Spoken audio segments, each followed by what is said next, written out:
జయశంకర్ భూపాలపల్లి జిల్లా చిట్యాల మండలంలోని వివిధ గ్రామాల్లో ఎమ్మెల్యే పర్యటించారు. చిట్యాల మండల కేంద్రంతో పాటు వివిధ గ్రామాల్లో ఇంద్రమ్మ ఇళ్ల నిర్మాణ పనులకు ఎమ్మెల్యే శంకుస్థాపన చేశారు. అనంతరం ఆయా గ్రామాల్లో ఇంద్రమ్మ ఇళ్ల లబ్ధిదారులకు మంజూరీ పత్రాలను జిల్లా హౌసింగ్ పీడీ, ఎంపీడీఓ, ఎంఆర్ఓలతో కలిసి ఎమ్మెల్యే గండ్ర సత్యనారాయణరావు పత్రాలను అందజేశారు. చిట్యాల మండల కేంద్రంలో వివిధ గ్రామాల్లో 40 లక్షల రూపాయల వ్యయంతో అభివృద్ధి పనులకు శంకుస్థాపన చేశారు. ఎమ్మెల్యే మాట్లాడుతూ పేదవాడి సొంత ఇంటి కలను నిజం చేయడమే సీఎం రేవంత్ రెడ్డి ప్రజాప్రభుత్వ లక్ష్యమని అన్నారు.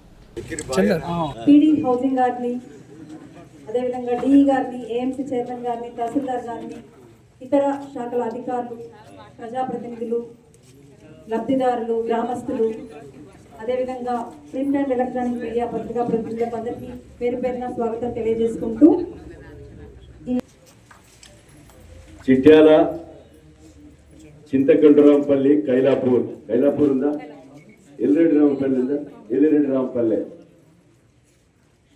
4 గ్రామాల ఇందిరమ్మ ఇండ్ల మంజూరీ లెటర్లకు ఇచ్చేసినటువంటి గృహ నిర్మాణ శాఖ సంస్థ పీడీ గారు, వాళ్ళ డిఈ గారు, ఏఈ గారికి, అదేవిధంగా ఎంఆర్ఓ, ఎంపీడీఓ గారికి, special officer market committee chairman గారు గుమ్మడి శ్రీదేవి గారు, అదేవిధంగా మన డిసిఎంఎస్ డైరెక్టర్ సత్యనారాయణ రెడ్డి గారు, ఇక్కడ మధువంశీ గారు, మండల పార్టీ అధ్యక్షులు తిరుపతి గారు, అదేవిధంగా ఇక్కడున్న మాజీ సర్పంచులు, అదేవిధంగా మన కిష్టన్న గారు, ఇంకా శ్రీనివాసు, మాజీ ఎంపీటీసీ అనిల్ కుమార్, కొమరన్న, ఇంకా మిగతా పెద్దలు, మాజీ సర్పంచ్.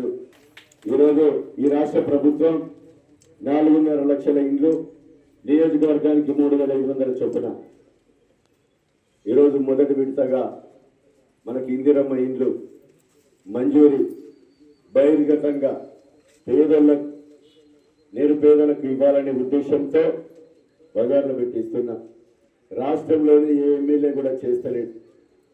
ప్రతి ఊరు 5వ తారీఖు నుంచి 5వ మండలం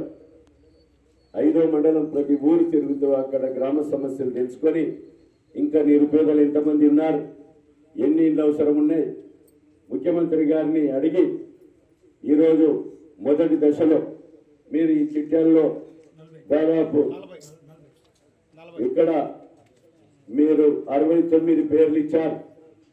ఇస్తే వెరిఫికేషన్ చేసి అధికారులు మరి 40 పేర్లను ఇక్కడ నిరుపేదలని గుర్తించి ఇవ్వడం జరిగింది. ఎలిజిబుల్ అని ఇచ్చారు. అదేవిధంగా ఎల్రెడ్డి రాంపల్లిలో ఆరిస్తే 3 పేర్లు ఎలిజిబుల్ అని ఇచ్చారు. అదేవిధంగా కైలాపూర్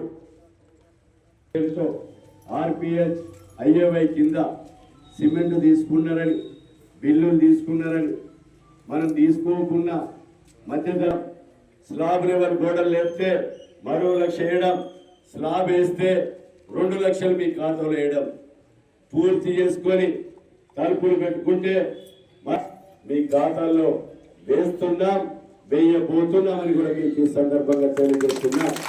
ఉసిరిపత్తిలో పేసి పెట్టుకొని కట్టుకున్న వాళ్లకు ఎంతమందికి పడ్డాయి? 18 మందికి లక్ష పడ్డాయి. అదే టేక్ మట్టలో స్లాబులు 4 వేస్తే 4 లక్షలు పడ్డాయి. అదే రకంగా ఎవరి పైరే ఉండదు అని రేవంత్ రెడ్డి గారి ప్రభుత్వం.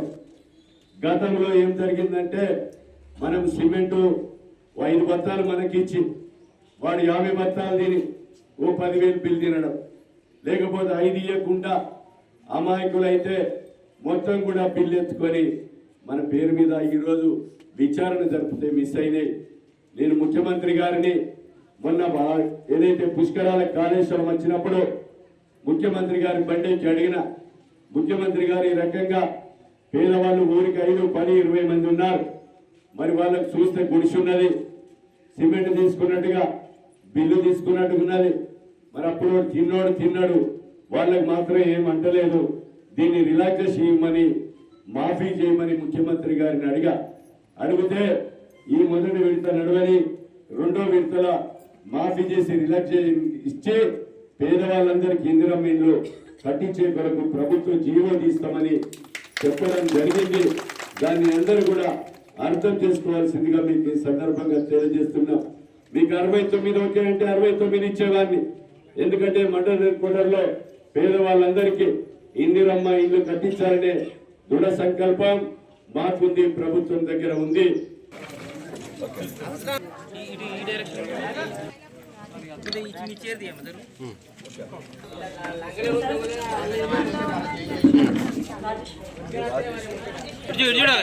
గాయత్రి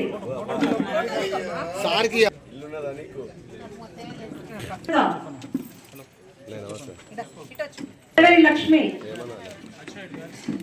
షాహిదా బేగం, కైలాపూర్ ముఖ్య నాయకమరమ్మ, రాజయ్య,